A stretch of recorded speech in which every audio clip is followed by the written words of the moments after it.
Hello everyone, magandang hapon sa inyo. Ngayon, pagsampung araw natin ngayon dito sa bukid. Siguro ngayon, baka magtunda muna tayo ng similyang talong para habang naglinis pa tayo, makabang ng ating pananim. Itatanim pala, kasi pupunla pa tayo eh. Ngayon, ito, dito natin siya ipupunla, yung pananim na talong. Medyo marami-rami yun. Hindi ko lang alam kung sakto ba yun dito sa ginawa kong plat o kulang pa. Titingnan natin kung sakto ba siya. Ang nakakainis lang, mabuti hindi ko pa napunlaan ito. Kasi inapakan na kaagad. Nakita na nakaplat na.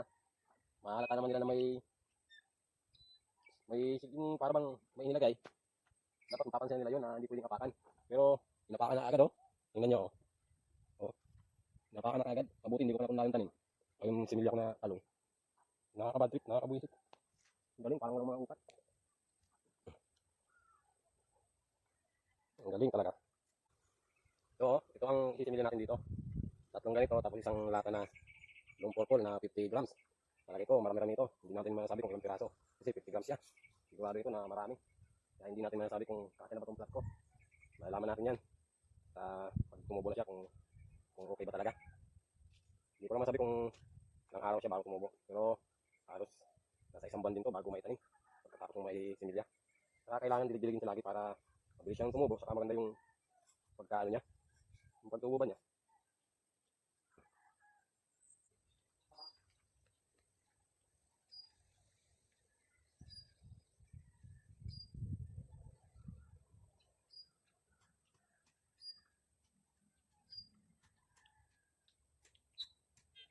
May mga tayo mo.